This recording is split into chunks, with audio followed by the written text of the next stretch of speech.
po, no? Naku po, ang pinagbilin po ng presidente, dapat unang-una kinokontrol po talaga ang crowd. He also said LGU officials should be able to control crowding because there are enough resources to implement minimum public health standards. He also said neglecting quarantine protocols in COVID-19 vaccination sites could spell disaster for the country. Now, in other news, the number of COVID-19 infections recorded worldwide passed 200 million on Thursday, a Johns Hopkins University data showed. The number of daily new cases globally has jumped 68% since mid of June, and it took over a year for COVID-19 cases to hit 100 million mark. The next 100 million were reported in just over 6 months, according to the analysis per Reuters report.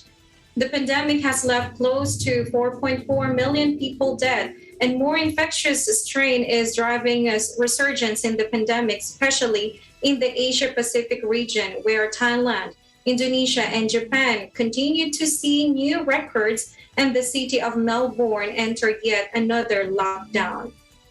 The countries reporting the most cases on a 7-day average, the United States, Brazil, Indonesia, India, and Iran, represent about 38% of all global cases reported each day.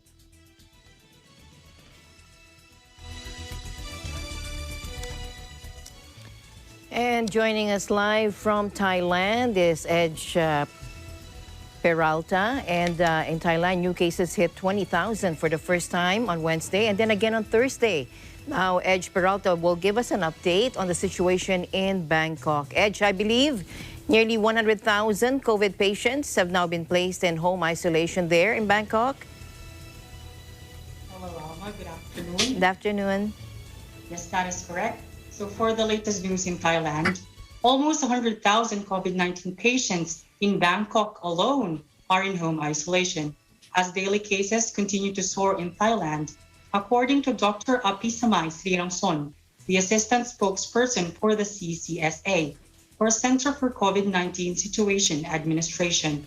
And as of Friday, new COVID cases is at 21,379, another record high, with 191 fatalities. Dr. Apisamai said that all sectors are working hard to ensure people's safety.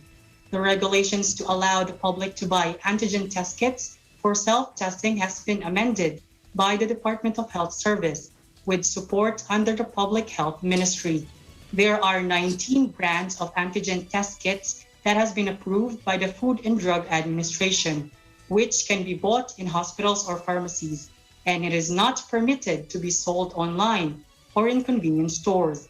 As stated by Bangkok Metropolitan Administration, 20% of people using the antigen kits tested positive for COVID-19 since July.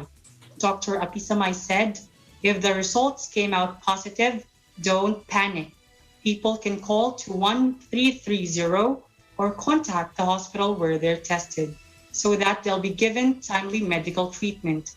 The assistant spokesperson also added that there are 64 community isolation facilities in Bangkok, in which 43% of it are already occupied. Several communities have set up isolation facilities, which are supported by hospitals and non-government organizations. Back to you, Alma. All right, thank you very much. We're all hoping that this situation will get better. Thank you very much, and take your, stay safe and take care of yourself. Thank you so much. Reporting live from Pak Chong, Thailand, this is Edge Peralta. We live in interesting times. Now, another Southeast Asian nation hitting the 10,000 mark in COVID deaths in Malaysia. We have Alfred Balmes joining us live. Alfred? Hi, Faye. Good afternoon. The COVID-19 experience shook the world by surprise. Never in the wildest dreams of many have they thought how drastic the impact of the pandemic would be on our lives. Now the world is racing against time, pushing their limit to vaccinate as many people as possible, hoping to achieve population immunity. Malaysia government doing their best to vaccinate more people in the country. But still, the COVID-19 death toll had reached the 10,000 mark on Thursday, August 5, after 164 more people in the country succumbed to the coronavirus. With that, a total of 10,019 people have lost their lives to COVID-19 in Malaysia since the pandemic began.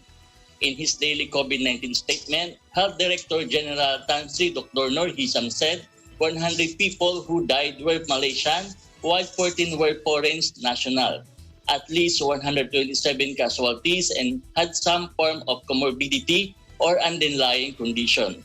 There are also 22 deaths which had been classified as brought and dead cases. Of all the states, Selangor had the highest number of fatalities with 45, followed by Johor 27 and Kuala Lumpur 24. Only Labuan and Perles reporting 0 new deaths. In the same 24-hour span, the country also discharged 13,893 patients.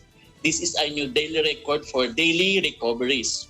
Cumulatively, 976,626 people in Malaysia, 81% of all cases, have recovered from COVID-19. Malaysia's 20,596 cases reported on Thursday is also daily record and the first time the country has breached the 20,000 mark. In total, Malaysia had 1,203,706 COVID-19 cases. The choices we made in these trying times can shape the world for decades to come. But what needs priority now is nothing but safety for all. Back to you, Faye. Thank you, Alfred Balmes, for that report. We are going to wait for updates of the government there about this sudden spike of COVID cases there in Malaysia. Thank you.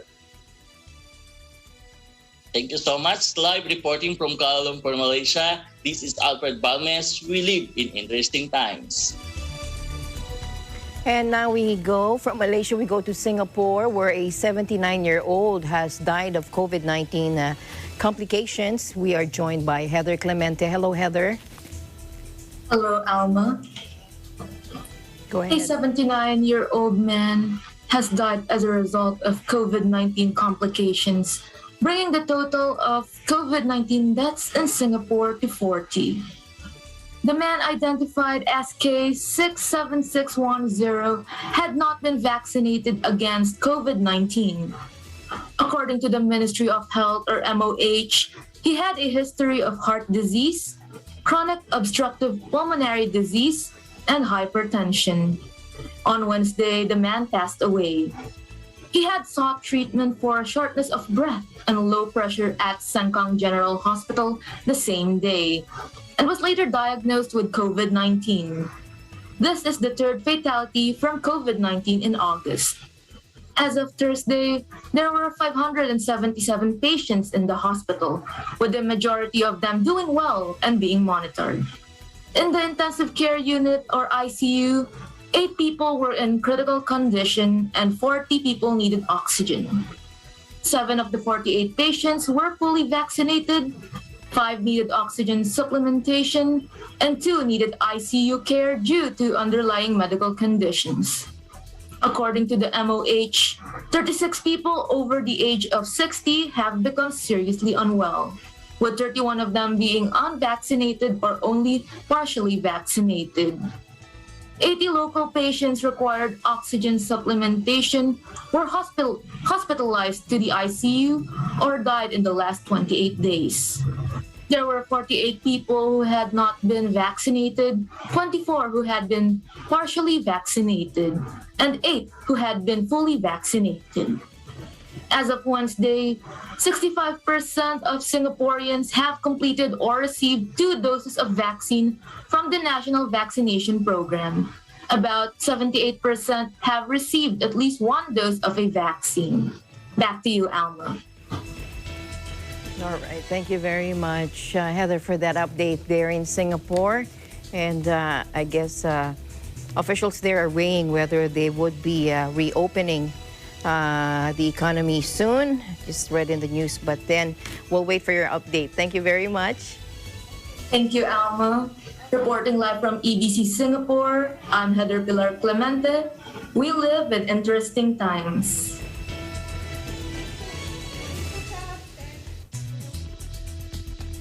From Singapore, we have an update from Vietnam. We have Micah Apostol in Vietnam. The Deputy Prime Minister orders vaccination of drivers and delivery people. Let's hear more from our EPC Vietnam correspondent, Micah. Hello, Micah. Hello, Faye. Here's the latest update from Vietnam Express International, stated by Deputy Prime Minister Vu Duc Dam that the Health Ministry should prioritize drivers and delivery people for vaccination to ensure safe and uninterrupted flow of essential goods.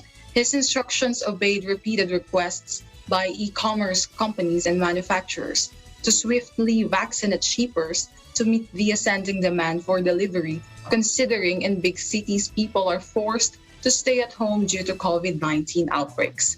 Recently, in August 2, hundreds of delivery men were vaccinated in Ho Chi Minh City. In spite of this, delivery companies have reported vital difficulties, social distancing, with authorities only providing vague definitions of essential goods, and the delay in vaccination discouraging shippers from working. Ho Chi Minh City allows the latter to work, but exclusively within a district, while Hanoi has refused to allow ride-hailing companies like Grab and Bee to operate. So far, more than 8 million people have been vaccinated, but only 820,000 have received 2 doses. As of August 6, there are 4,009 new local cases in Vietnam.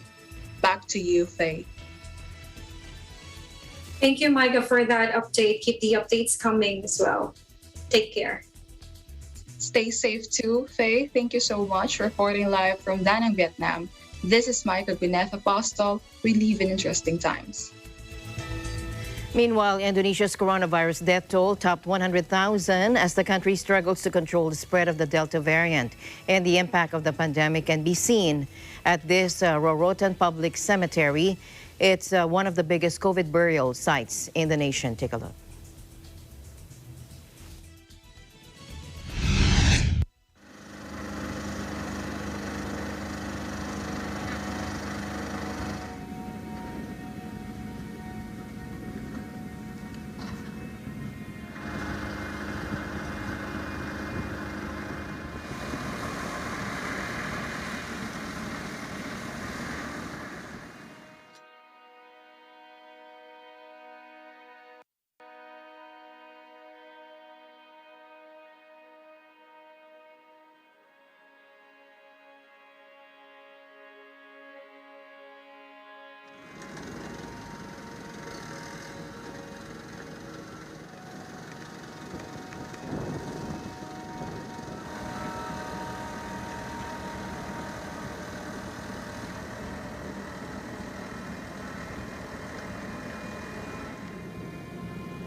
On the other news, the WHO on Wednesday called for a moratorium in COVID-19 vaccine booster shots until at least the end of September to address the drastic inequity in dose distribution between rich and poor nations. World Health Organization Chief Tedros Adhanom Ghebreyesus urged the countries and companies controlling the supply of doses to change course immediately and prioritize less wealthy states. Let's take a look. We need an urgent reversal from the majority of vaccines going to high-income countries to the majority going to low-income countries. Accordingly, WHO is calling for a moratorium on boosters until at least the end of September to enable at least 10% of the population of every country to be vaccinated. We cannot and we should not accept countries that have already used most of the global supply of vaccines, using even more of it, while the world's most vulnerable people remain unprotected. Is that it is essential in this time that we look at trying to get vaccines to the people that need them at the best possible prices to get out of this pandemic, and any changes to those prices would really need to be justified in terms of costs being borne to produce them at this point, because really the goal right now is to get as many people vaccinated as rapidly as possible so we can save lives, reduce the number of people who are getting sick, take pressure off the healthcare systems, and get back to a much more normal functioning of society and obviously of our economies as well.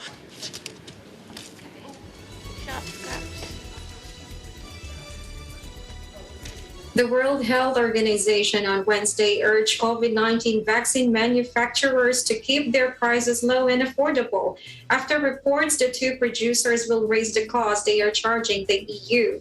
The Pfizer vaccine will jump from 15.5 euros to 19.5 euros, and Moderna from 19 euros to 21.5 euros. British newspaper The Financial Times revealed on Sunday, citing the contract concluded with the European Union. Maria Angela Simao, the WHO Assistant Director General for Access to Medicines, Vaccines, and Pharmaceuticals, said, "We have a market where the demand is very high in comparison with production." And Thailand's morgue workers are battling exhaustion as the kingdom's latest COVID-19 wave hits new highs and the death toll mounts. At the Thammasat University Hospital, north of Bangkok, staff have had to rent a special container to store the bodies after the morgue filled up. Take a look.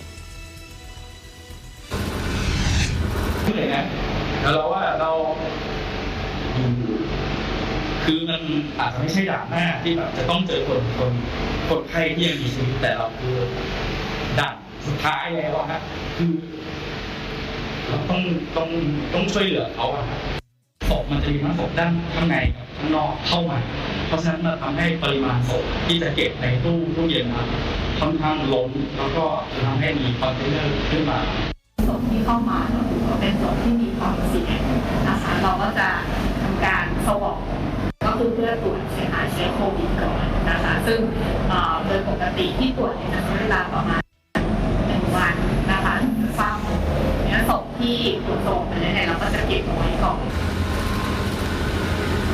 The daily total of new cases broke the 20,000 threshold for the first time on Wednesday, a feat repeated on Thursday. Authorities announced 160 more deaths on Thursday, taking the total to 5,663 since the pandemic began. Every body that arrives for handling has to be swabbed for COVID-19 by morgue staff, swathed in head-to-toe protective suits and face masks and shields. The government has imposed severe curbs on daily life in dozens of provinces, including Bangkok, as it battles to contain the outbreak, fueled by the highly contagious Delta variant of the virus.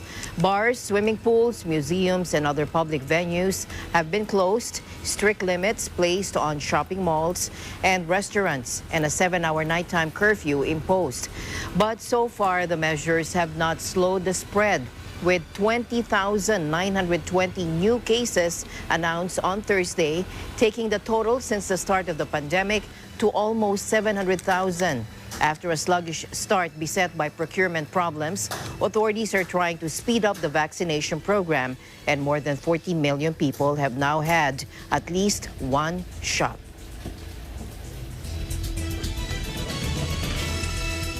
And the news continues here on Eagle News. Faye and I will be back right after this break.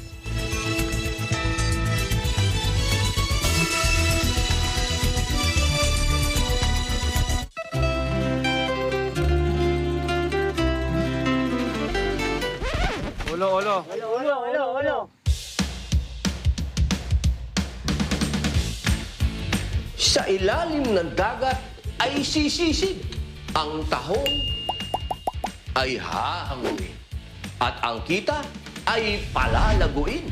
Para ka kumita, sisipagan mo, tapos konting kapitalo, magpopondo ka para meron kang hanguin, meron kang makuha pagdating ng oras. Mga 6 months, 3 months, pabalik na yung puhunan mo. Kesa sa itapon, kailangan natin siyang i-recycle para mapakinabangan. Iba't ibang sangkap ay lutuin. Putahing di kayang limutin. Ako po si Robin Padilla at ito po ang Vlog. Kaagapay sa hanap buhay. Kaagapay sa hanap buhay. Gusto kong malaman mo na nahuhulog na ako sa iyo. Salatay na lang, tay na lang, tay na lang. Gusto kong malaman. Hello guys, my name is Abraham. I'm Easy. Please catch us on Letters and Music, on air and online. This coming Sunday, August 8, 1 to 2 p.m. So guys, please tune in on that. See ya.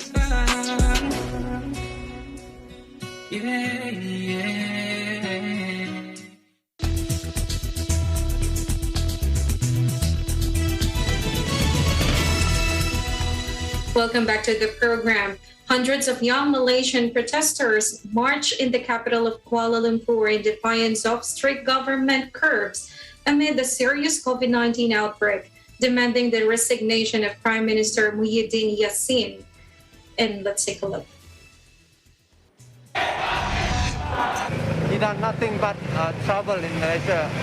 They try to suppress our freedom of speech, and they try to shut down the parliament many times. He doesn't even perform like any leader in the world. He's a terrible prime minister. He needs to step down.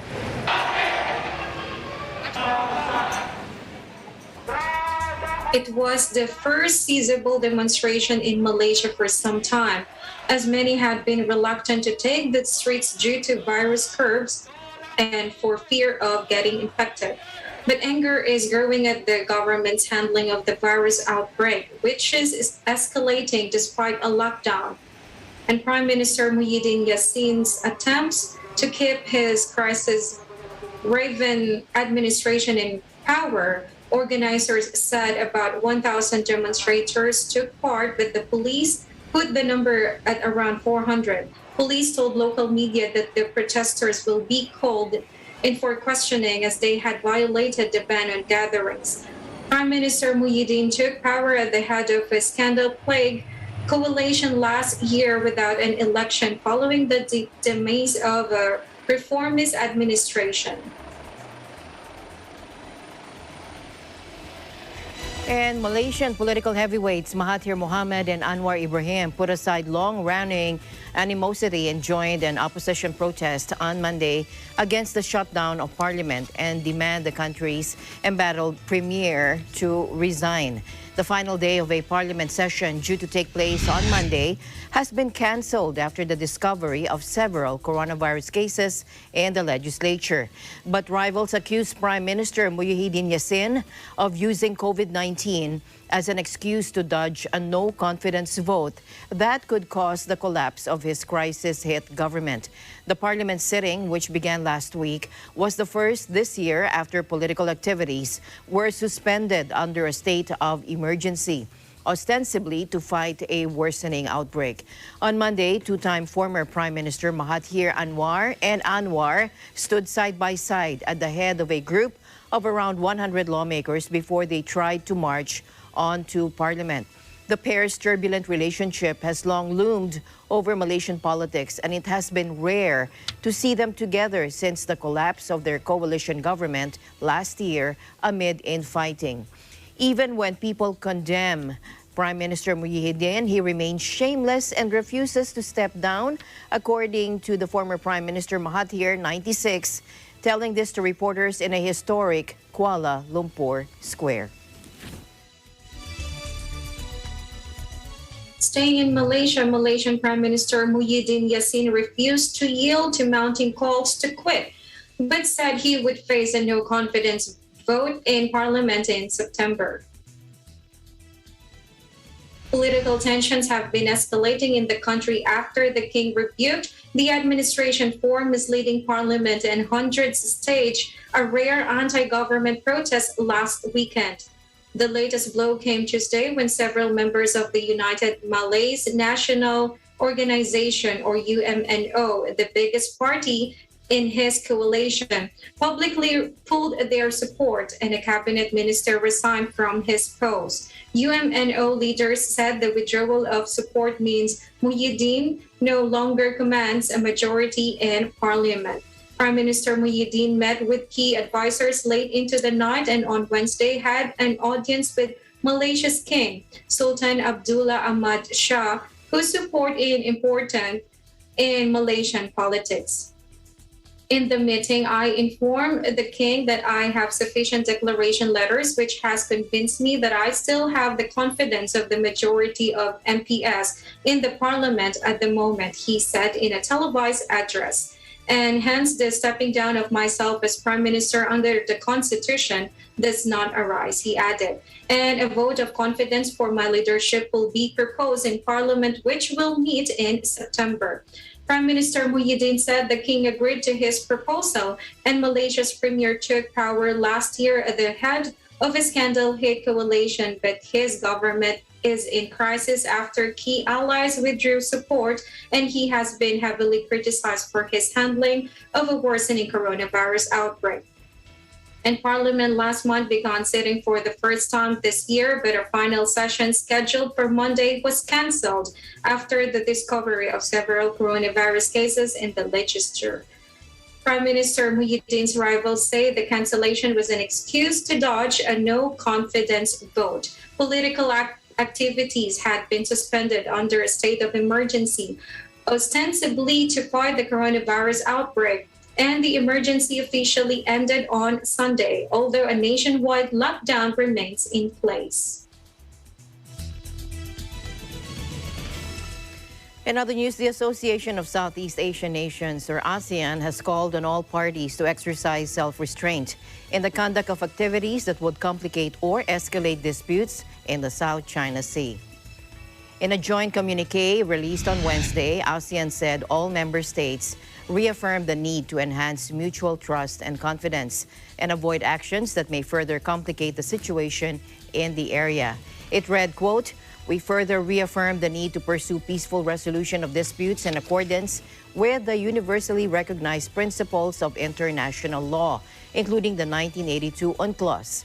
In addition, they underscored the importance of freedom of navigation in and overflight above the sea lane, recognizing the benefits of having the South China Sea as a sea of peace, stability, and prosperity."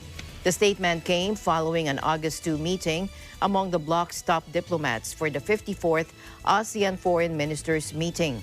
During the said virtual meet, some member states also raised concerns on the land reclamations and activities in the South China Sea that, quote, "have eroded trust and confidence, increased tensions, and may undermine peace, security, and stability in the region." China, Taiwan, the Philippines, Malaysia, Brunei, and Vietnam have respective claims in the South China Sea. The Association of Southeast Asian Nations, or ASEAN member countries, and the United States on Wednesday affirmed their determination to work closely together to contribute to maintaining peace, security, and stability in the region, including maritime security and safety in the South China Sea. Foreign Minister Bui Tan Son on Wednesday attended the online ASEAN-US Ministerial Meeting Conference, which was held within the framework of the ongoing 54th ASEAN Foreign Ministers Meeting. Let's take a look. It's crucial to delivering for the American.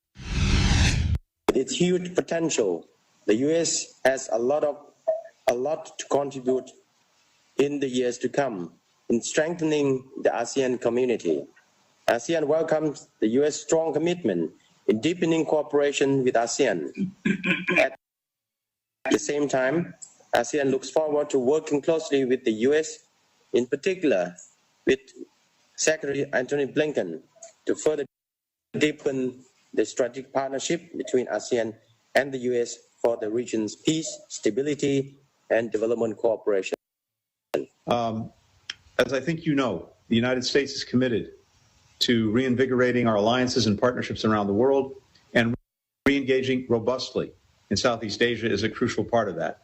I believe you've already seen evidence of our commitment, both in our consistent engagement at the highest levels and the way we're working together with mutual respect, with urgency, and always grounded in our shared vision of a free, open, secure, and prosperous Indo-Pacific.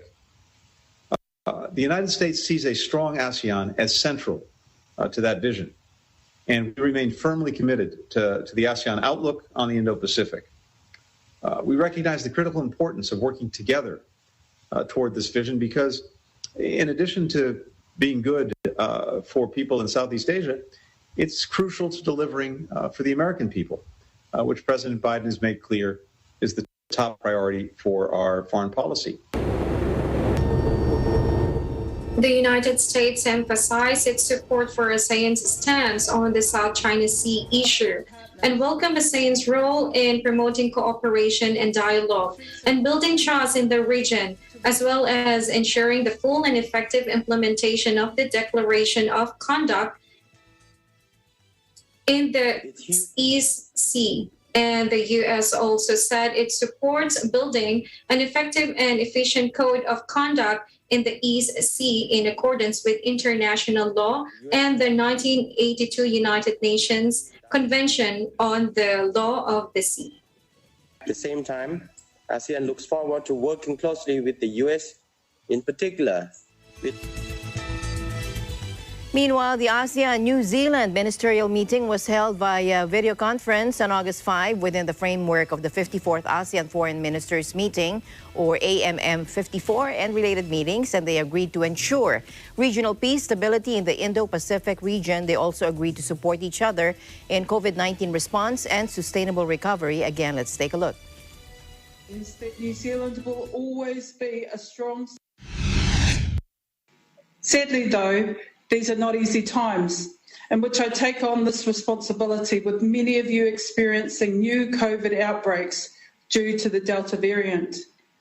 I wish to express my condolences for the losses that many of you are dealing with, and to reaffirm that New Zealand stands with you as we face the health, social and economic consequences of COVID-19. New Zealand and ASEAN are natural partners in facing such challenges. This stems from our shared vision for an open, transparent, stable, prosperous and inclusive region, built around respect for international law and the importance of open markets, and supported by regional architecture which safeguards the sovereignty of all states, big and small. As one of ASEAN's oldest dialogue partners, our 45 years of cooperation reflects an ongoing commitment to work together to uphold those principles as the foundations for peace, prosperity and stability in our region. This commitment means that New Zealand will always be a strong supporter of ASEAN centrality in the Indo-Pacific.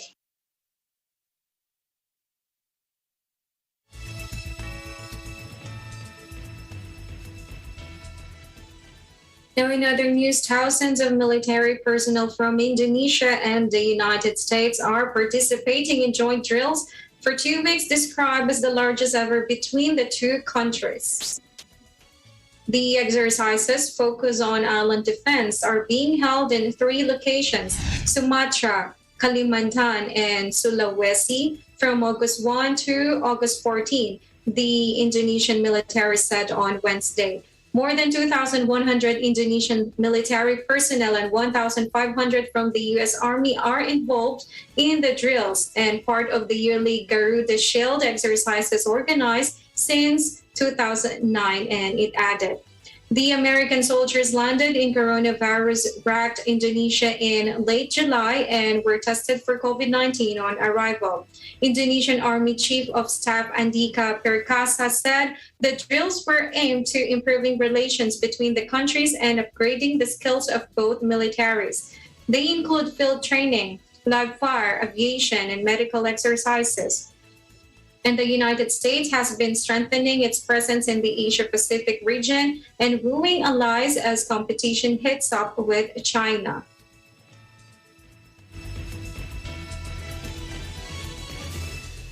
More updates around the ASEAN region after this short break.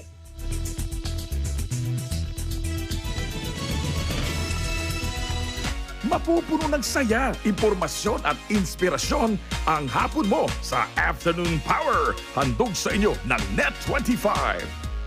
Sasabay sa inyong tanghalian ang inyong Happy Time Barkada at 12 noon. Alamin ang mga pangyayari sa ASEAN nations, ASEAN in Focus at 2 p.m. Ang inyong paboritong awit komentaryo kasama si Leo Obligar sa Piskante ng Bayan. At mga balita sa iba't ibang panig ng bansa hatid sa atin sa Aguila Probinsya.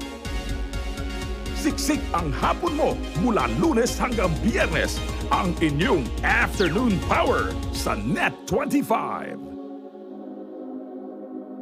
Kumanta, sumaya tayong lahat. Saya.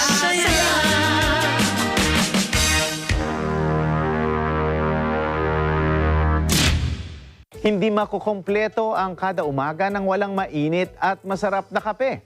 Subalit ngayong may ECQ, karamihan sa mga nasa establishmento na ating iniinuman ng masarap na kape ay sarado rin.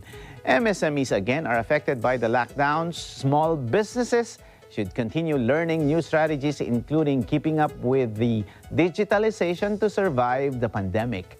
In this episode, we will be given tips on how to remain persistent amidst the trials and challenges we, including our businesses, face. With our guest, Mr. Eric Lim, the COO of Conlin's Coffee. You have to find the right partners. Part of finding your partners is the same thing what your customers are looking for: consistency, reliability, and quality. All these, this episode of Open for Business.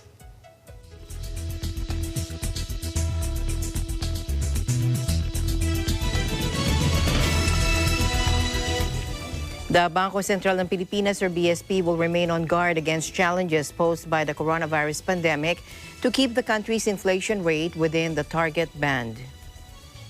In a vibrant message to journalists on Thursday, BSP Governor Benjamin Diokno said the increases in commodity prices in the international market due to supply chain factors and the recovery in global demand are upside risks to domestic inflation. But he also said these risks are expected to be countered by the emergence of new coronavirus disease variants and delays in easing lockdown measures. He also said the BSP remains watchful over the evolving economic conditions and challenges brought about by the pandemic to ensure that the monetary policy stance remains consistent with its price and financial stability objectives. The country's inflation rate decelerated further to 4% in July from the previous months of 4.1%. And last month's figure brings the 7-month average to 4.4%, which is still above the government's 2% to 4% target band.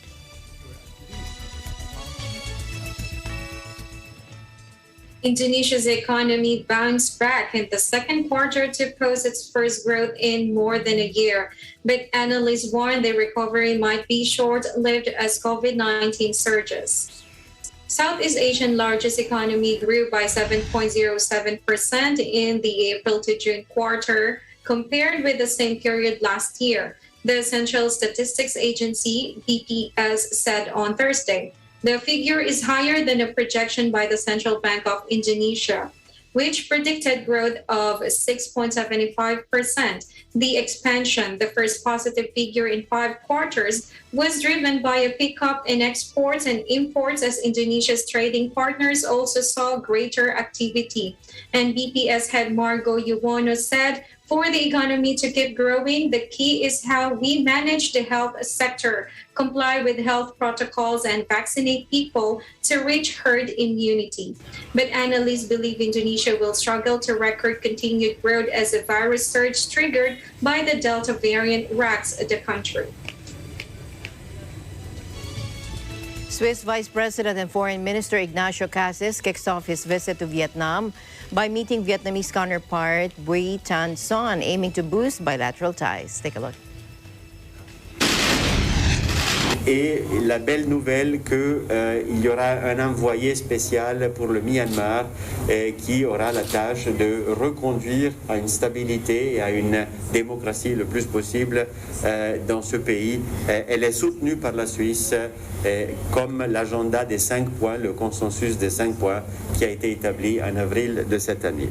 Và cũng nhất trí là cùng phối hợp để thúc đẩy cái việc kết thúc cái đàm phán hiệp định thương mại tự do giữa Việt Nam với khối EFTA để mà tạo cái cơ sở thuận lợi để chúng ta tiếp tục đưa cái quan hệ hợp tác kinh tế, thương mại đầu tư giữa Việt Nam với Thụy Sĩ, Việt Nam với khối EFTA thời gian tới phát triển nhiều hơn nữa. Now, during this visit, the Swiss government has given Vietnam 500,000 rapid COVID test kits and 30 oxygen ventilators for the fight against the pandemic, as the Southeast Asian country is dealing with the latest wave of the outbreak. Now, Swiss Foreign Minister Cassis also welcomed ASEAN's recent appointment of a special envoy for Myanmar and said this initiative was supported by Switzerland. Prime Minister Pan Min Chin also hosted a reception on Thursday for the Swiss Vice President and Foreign Minister. The leaders also discussed preparations for Vietnamese President Nguyen Xuan Phoc's upcoming visit to Switzerland and cooperation in the fight against COVID-19. The Association of Southeast Asian Nations on Wednesday appointed an envoy to Myanmar after a months-long delay in diplomatic efforts to resolve the coup-hit country's political crisis. ASEAN's foreign ministers said in a joint statement, delayed by internal wrangling, that they welcome the appointment of Brunei's second foreign minister, Erywan Yusof, as the bloc's special envoy. ASEAN, which operates on a premise of consensus and non-interference, has been under global pressure to help resolve the crisis. Junta Chief Min Aung attended an ASEAN meeting in April that led to a consensus statement that called for an immediate end to violence and a regional special envoy. ASEAN's joint communique said the envoy's task will include building trust and confidence, and he will have full access to all parties concerned. Yusof has already made one trip to Myanmar for ASEAN since coup on June 4, where he met with Min Aung Hlaing. The appointment of the envoy is expected to clear the way for ASEAN to send emergency aid to help authorities cope with the severe COVID-19 outbreak. Myanmar's ambassador to the United Nations, who has refused to leave his post despite being fired after the February coup, has alerted the world body to a reported massacre by the military junta. Kiao Moitun sent a letter to UN Secretary General Antonio Guterres saying 40 bodies had been found in Kani Township in July in the Sagaing area of northwestern Myanmar. The junta has denied the massacre, while AFP has not been able to independently verify the reports due to mobile networks being cut in the remote region. The representative wrote that soldiers tortured and killed 16 men in a village in the township around July 9 and 10, after which 10,000 residents fled the area. He said a further 13 bodies were discovered in the days following clashes between local fighters and security forces on July 26.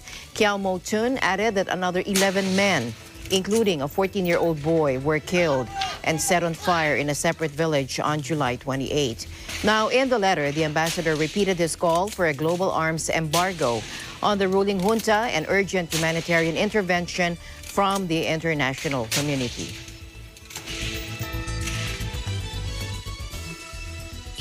Now, here in Thailand, the country on Wednesday banned sunscreens containing chemicals that damage coral reefs from its marine national parks. The kingdom's sandy beaches have long been popular destinations for millions of tourists, but concerns are growing that the lotions they use as protection from the tropical sun are harming delicate, slow-growing corals. An order came into force on Wednesday banning lotions containing oxybenzone, octinoxate, and 4-methylbenzyladine, camphor, butylpyridine from Thailand's marine national parks.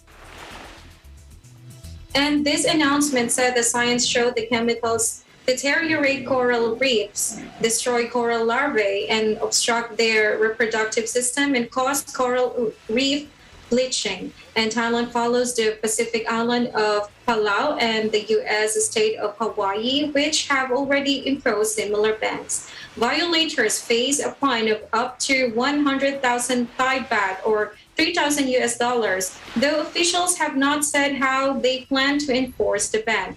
Thailand's ski tourism sector has been devastated by the pandemic as the government imposed tough entry restrictions as part of efforts to curb the virus.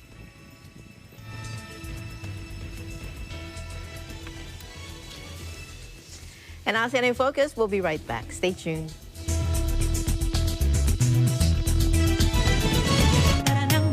Samahan sina Wedge Kujamat, itong balitang panggising sa ulo ng mga balita. Apple David, Sa 60 na pong katao ang isinugod sa ospital. Phoebe Publico, Economic sabotage ang mga tiwaling negosyante. at Cristel Fesalbon Pagpresyo ng gulay, makakausap natin para ihatid sa inyo ang mga kaganapan at pangyayari sa bansa at sa iba't ibang panig ng mundo. Mga napapanahong isyu ng bayan. May balitang sports, entertainment at iba pang kaalaman. Simula Lunes hanggang Biyernes, alas 5 ng umaga sa paborito nyong morning show, Pambansang Almusal, dito sa Net 25. Pambansang Almusal. Hey there, Arnie Aquino here at Hatley Castle, one of the filming locations for the X-Men series. Don't forget to tune in to Digital Nest only on Net 25.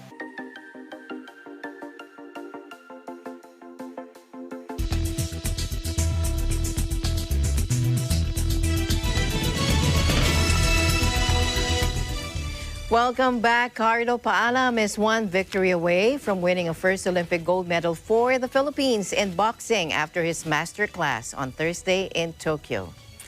But there is to be no double Philippine gold after compatriot Emir Marshall was edged out on split points in his middleweight semifinal. The Philippines has a proud boxing history and boasts one of the all-time greats in Manny Pacquiao. But the country has never won Olympic boxing gold. Paalam could be the man to change that. Now, in the flyweight category at the Koko Gikan Arena, which is usually home to Japan's national sport, sumo, Paalam outboxed home fighter Ryomei Tanaka in a unanimous points win in their semifinal. The 23-year-old Paalam was ahead on the judges' scorecards. After the first two rounds, they are displayed on screens to make the scoring more transparent and had Japan's Tanaka chasing shadows and missing wildly with his shots at times. Paalam, who sank to his knees and screamed when the victory was announced, faces Britain's Galal Yafai in the final on Saturday for gold. Finally, in our newsroomer, Felix Marshall lost to Ukraine's Alexander Kizikniak via split decision 2-3 on Thursday to settle for a bronze medal in men's middleweight class of boxing at the Tokyo Olympics. Marshall fought the illustrious Ukrainian punch for punch to get the nod of the 5 judges in the first 2 rounds, but Kizikniak couldn't be denied and rallied in the 4th round to escape with a close victory. Marshall's bronze is the Philippines' 2nd medal in boxing after Nesty Petecio's silver in women's featherweight and the 3rd overall for the Philippines after Heidelandia's historic gold medal in women's weightlifting. Meanwhile, Malacanang will look into the possibility of giving an incentive to retired boxer and Olympic silver medalist Mansueto Onyok Velasco, who failed to receive all the cash and other incentives promised to him after winning a silver medal during the 1996 Atlanta Olympics. Presidential spokesperson Harry Roque said he would relay Velasco's plight to President Duterte. He also recognized that there was neglect on the part of the past administration in giving Velasco what he rightfully deserved. Take a look.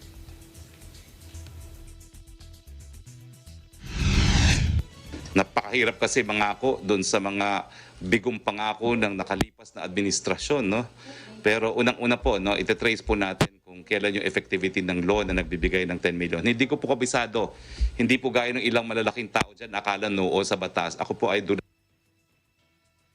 claim to know every provision of law. Meron po kami mga specialization. I-check ko po ang aking masasabi. I-check natin kung mayroong retroactive effect yung 10 million na binibigay ng gobyerno because I am not sure. Pero ganun pa man, pagbibigay, alam ko po ito kay Presidente, kung si Onyok Velasco na nanalo ng silver sa ibang administrasyon na hindi nakakuha po ng kanyang pabuya, pakiusap po natin kay Presidente ito, baka naman mabigyan siya ng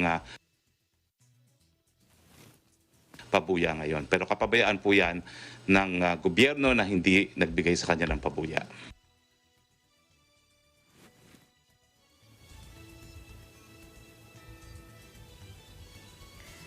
Under Republic Act 10699 or the National Athletes and Coaches Benefits and Incentives Act, Olympic gold, silver, and bronze medalists are entitled to 10 million pesos, 5 million pesos, and 2 million respectively. The law was signed on November 13, 2015 by the late former President Benigno Aquino III.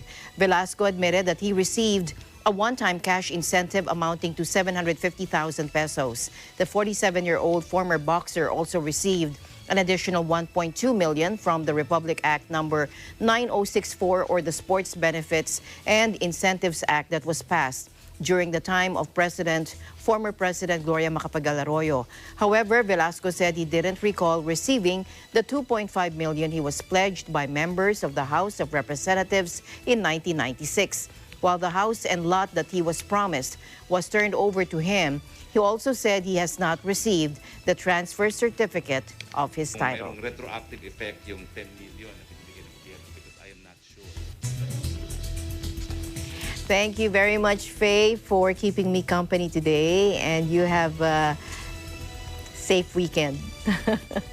You too, Alma. You have a safe weekend there in the Philippines and take care of yourself. Thank you. This is once again Faye Barta from your EBC Thailand Bureau, and that is the latest news in the Southeast Asian nations. Stay updated and keep safe, and we live in interesting times. And we'll see you back on Monday. I'm Alma Angeles. We live in interesting times.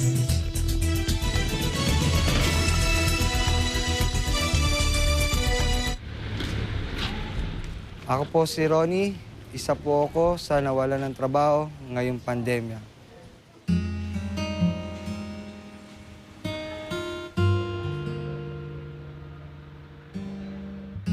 Sobrang hirap, ma'am, lalo na nagkaroon ng pandemic. Hindi mo alam kung saan ka pupunta o saan ka kukuha ng kakainin mo. Ayan po, yan, dito rin kami dati nakatira. Nagkaroon ng pandemic, lumipat po sa kabila. O ibang tao nga nahihirapan, may trabaho. Ako pa kaya...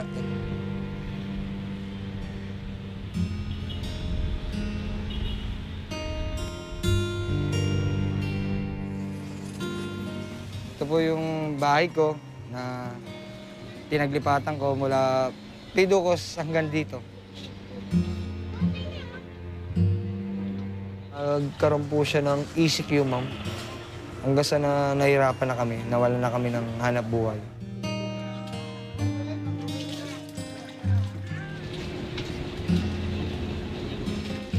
Simpleng tao lang naman ako eh. Bata pa ako, ba't bibigyan mo akong ganitong trabaho? Bigyan mo akong karanasan ng ganitong buhay.